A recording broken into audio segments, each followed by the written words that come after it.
Hello, my name is Jeff Pagano, and welcome to Harpin and Rugby, where with the help of some fellow fans, I get the chance to harp on what's going on with Leinster, Ireland, and the wider rugby world. Joining me is someone making his 55th appearance on the pod. Welcome back to Mr. Connor Cronin. Is all the fives wrapping up already? Thanks That's again for it. having me. No problem. And also joining us is a late replacement, a bit like Josh van der Flair, but he says he won't wear a red scrum cap, which I suppose is fair enough. He's the host of his excellent online entity known as Post to Post Sport. This is his 18th pod appearance. Hello to Mr. Kieran Duffy. Yeah, I remember there was a time when Harping on Rugby, some might not remember, was a purely written medium, just articles. I've been there since before the Leo Cullen era started. So I feel like, I've gotten to see the evolution, the evolution of Harping on Rugby and have to keep up with the times now. That's it. All of which brings us to our final thoughts, and we're going to start with Kieran. Yeah, I think there's been a few occasions for Leinster this season where we've we've started really well right out from the blocks, as we often expect Leinster to do, and that happened. Yes, that happened on Saturday. 2 tries straight away, and then we let the opposition back into the game. It happened against Leicester in the Champions Cup. It happened against Cardiff and Zebra in the URC. It's happened a few times, and it just hasn't been that kind of clinical first half, putting a team to a sword. I remember someone said that in the WhatsApp group, they'd love to see us put the team to the sword. Ultimately, we did do that. I mean, 61 points to 14. I mean, that's a big score. It isn't a big score in the Premiership, obviously, in the English Premiership, but it's a big score in the URC. But it's, in fairness, that's happened a few times that we've started really well, and then the other side, we've let them back into it. And that's no disrespect to the Ospreys. They stood up and came to Leinster, and in fairness, they were very competitive in the first half. So it's just a danger coming into the URC playoffs, and of course there's the European Cup final in 2 weeks' time. If we do that against Toulouse in the European Cup final, I feel like it would be very dangerous for us to build a lead and then let them go. Say we go 14-0 up, and then they come back to 14 all. It's kind of like as good as a lead for them because they pegged us back and they have the momentum and they've crushed our momentum.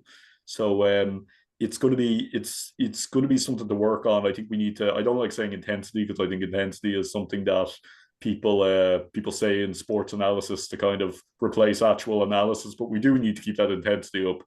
So it'll be an interesting one. As to the game overall, I mean, I think it was the right decision to play a really strong side. I think we could have got the job done with a bonus point try win against Ospreys with a slightly weaker squad. But in fairness, we need to hit the ground running against Toulouse, and we need to stay in the game. We need an 80-minute performance. That's something we haven't seen an awful lot of from Leinster this season. And in fairness, maybe it hasn't always called for it this season. But yeah, hopefully now hopefully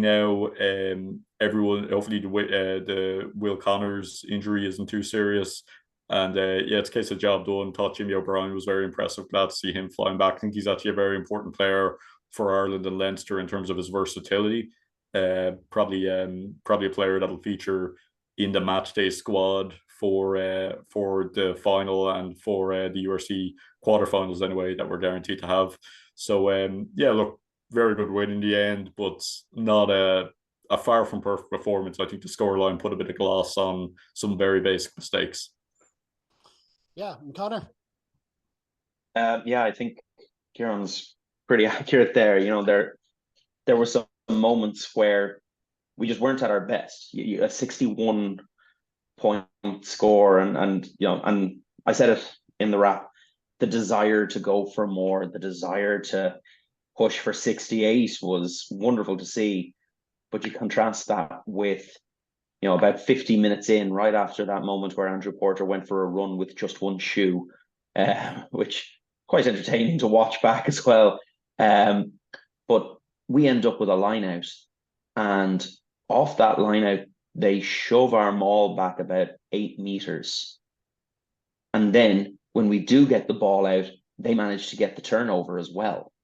We're lucky that in trying to go for every meter he could, that they kick it dead, rather than it being a 5 meter line out. Because as Kieran says, you give other teams a chance to stall your momentum to prevent you from doing what you want to do. And it's building for them. It's giving them confidence. It's giving them the headspace to say we can do something here, and no better team to do it than to lose. It's look with regards to this match, I'm not trying to look too far forward or anything else.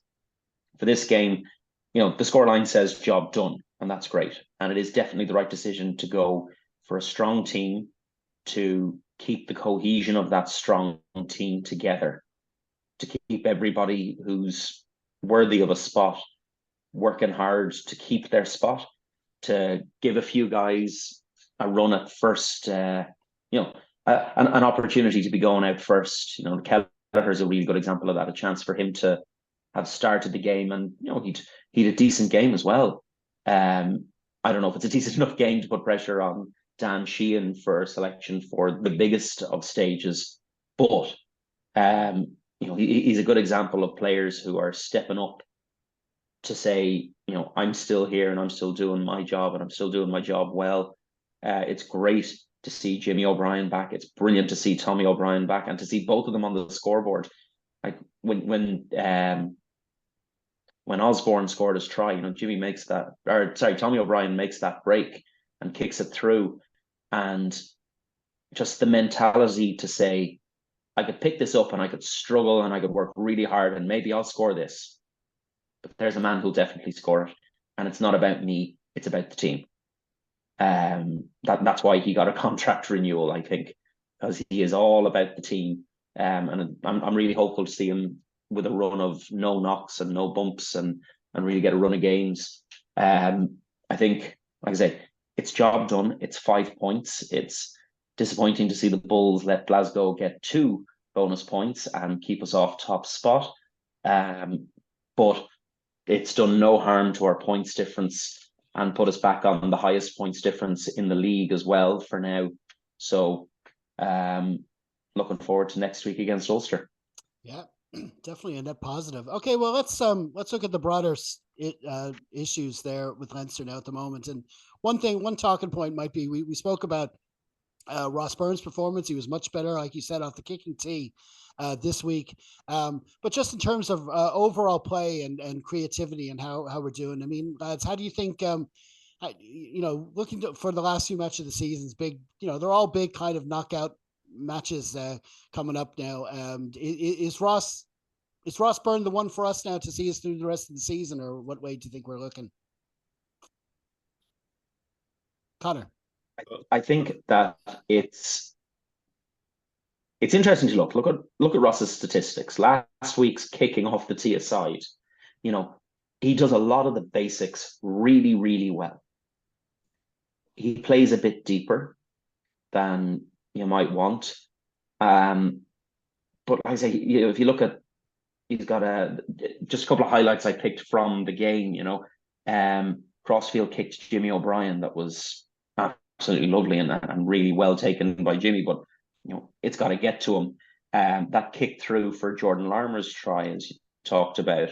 There's the in the middle of the first half, there's a set of sloppy phases where we're not really getting anything, and suddenly the ball comes back to him. He's like, right, we need to now gain something from this awful exchange that we've had over the last minute and a half. And he kicks a lovely ball through that bounces neatly and gives it's an Ospreys line out, but it's just outside their own 22, so we've got territory there, we've got opportunity. So he's very, very capable. He's very good at doing what he does.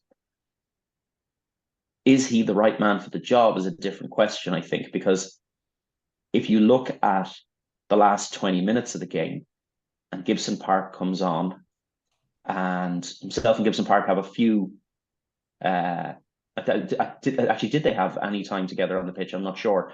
But when Frawley steps up into 10, I think it suited Gibson Park better. I think it suited him better. Now, am I saying, I'm not saying that, I'm not trying to say anything negative about Ross. I'm not trying to say he's not really good at what he does. But I'm saying, if you want to build your team around a particular player and a particular decision maker, that right now our decision maker is Jemison Gibson Park.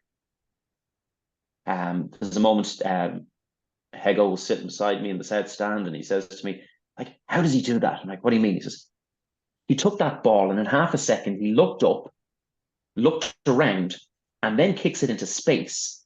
And it goes out over the sideline to be a line out with sort of 7 meters to their try line. And he's done all that in about a half a second. So if you're building a team, you build it around the player who's making the best decisions. And that is 100% Jamison Gibson Park. So the question is, what suits him better? I think yesterday, say when Frawley came into 10, the style of play and the interlink between them looked really, really nice. It looked like Gibson Park could be a bit more creative and make some more decisions. And Frawley plays it a little bit flatter to the line, and I think he's a little bit more confrontational. He'll take the ball and he'll run at somebody, whereas Ross will take the ball and look for an option. He's less likely to go running at a player.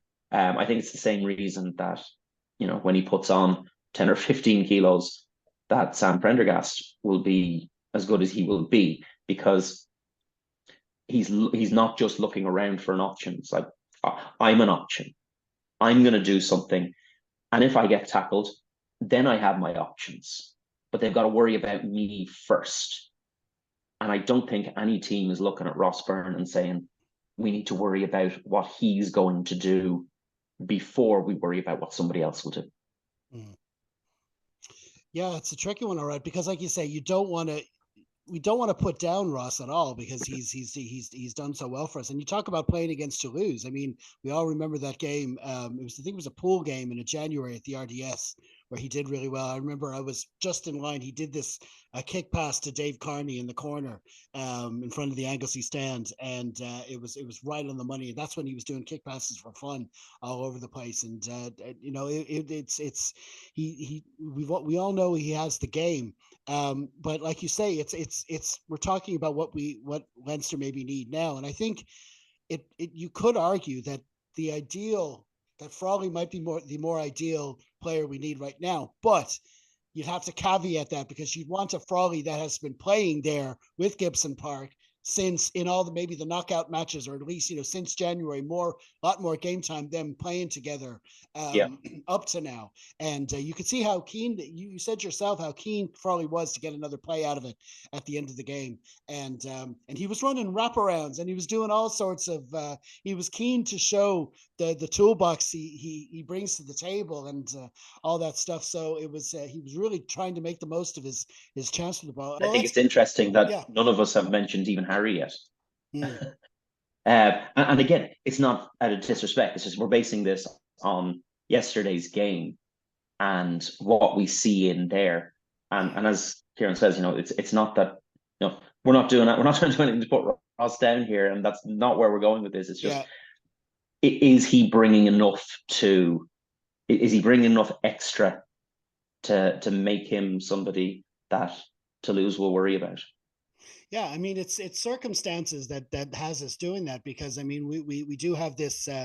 We've been picking a lot more 6-2 benches this season, and once we do that, it kind of there's no choice really but to have Frawley on the bench if he's available, because it's because of his versatility, and he can play different positions. But Harry, he has to be in the mix of the equation as well. Like if we're going 5-3, or like you say, if Keenan isn't available, there's a lot of options there. Keenan or Harry is definitely in the picture there. And you mentioned Sam Prendergast as well. I mean, he's kind of waiting in the wings, and he has his time to come down the line. But he's had some decent starts this season, and you can see in him that he's another one who, like you say, makes himself the option in those plays. So there's a lot to discuss there for sure. We'll see what happens. But like you say, let's broaden it out a little bit towards the whole team. And the selection will be looking for Belfast next week. We went strong. So we won the semifinal. We got to that final. We went very strong. We only made a few changes to that team. We kept a lot of the core players in key positions together. There's a lot still riding on this game in Belfast. I mean, we may have different opinions on how much we want to win that Irish Shield, but the points are important as well, especially with Glasgow going to still in South Africa. They might drop more points, and that top 2 position position still very much up for grabs. So what way are we looking at the selection for Belfast? You're kind of looking at which players we can't afford to lose any players, but which players can we really, really not afford to lose? So you'd argue rest Lowe, rest Jemison Gibson Park, rest Dan Sheehan, because we have adequate replacements for those players. And James Ryan's the other one. He hasn't played in a while. I think he has to feature if he's fit for the URC run, and so I think this is an interesting game because we're looking at the European Cup final next week, and there's going to have to be a bit of rotation. I don't think we need to necessarily play the Reese Ruddock All Stars or anything like that. You could argue Sam Prendergast, does he have a go? I think Harry Byrne needs to feature at some stage as well, just in case we need him we are going to need him at some stage in the run in. It's unlikely Ross Byrne and Kieran Frawley are going to play every minute at 10. Sam Prendergast, maybe Connacht is the game for him to come off the bench. But yeah, it's a really interesting one. I think it's a game. I think it's probably a game for a 5-3 split, just so we can replace our backs. I don't think it's going to be a game that's going to be like the Ospreys game where we have it won by kind of the 60th minute or something like that. I think it's going to come right down to it. But a win against Ulster with most of the starting team would do a lot for the confidence going into the game against Toulouse. So I think it has to be pretty strong. I think you rest Ross Byrne, James Lowe, Jemison Gibson Park, and Dan Sheehan would be my opinion. Possibly Joe McCarty and Josh van der Fleer as well. Then again, maybe it'd be good for them to go out and eke out a win in Belfast. So it's probably as much of a selection to do with players' mentality than anything else. And Leo Cullen will know well who has the mentality to go out and play a game a week before a massive game and who needs to be wrapped in the cotton wool. So yeah, big game, but it is a must win. I mean, we have to win against Ulster and Connacht in order to get at least a home semi-final in the URC. Yep, Connor. I kind of jotted down what I thought would be a prospective starting 15 if everybody is fit, if everybody who needs to be fit is fit. And I think, like Kieran has said, some of those players, they need to play. I think we need to see Gary Ringrose playing. We need to see Hugo playing. If he's fit, James Ryan, although I would expect James Ryan would come on from the bench as opposed to starting. I think a lot of players, I think a lot of the possible starters for the Toulouse game would be on the bench. Come on, have 20 minutes, half an hour, really making a difference, keeping the blood pumping, getting that, as Rich Masood often says, touching the ball in anger, having that little bit of time on the ball before they go play in Toulouse. I mean, for me, I would probably expect that if we're resting some players, we'd probably have, say, the probable subs starting. So you'd end up with the likes of Healy, Kelleher, and Michael Alatoa in the front row against Ulster, Jenkins and Maloney, and then probably a back row that might be something like Conan, Deegan, and Penny, or that kind of a setup. Keep an in at 7, but shift Deegan or Conan so that again Conan gets the minutes under his belt and hopefully builds up towards the final. And then if he doesn't get picked for the final, is coming on going, I did a good job last week. Why the hell am I not being picked? Let me show them why I should have been in the first place, which we've seen from him before. I think you're right. We rest Gibson Park altogether and let Luke McGrath start against Ulster, and then maybe have a look and see what Harry does. Let him have his chance to go up against Billy Burns and see what he can manage against him. And then as for the back five, I think Jimmy O'Brien, Gary Ringrose, Charlie Nassai, Tommy O'Brien, and Hugo, assuming they're all fit, would be our starting backs against Ulster. Because, I say, Ringrose and Hugo needs time. Tommy O'Brien, only coming back from injury, probably needs a bit of time. Jimmy O'Brien, only coming back from injury, needs more time. And again, it gives those other players opportunity to take a break. And if you need somebody to come on, finish the job, we've a lot of options. If we're looking at it going, well, this could be going a bit better.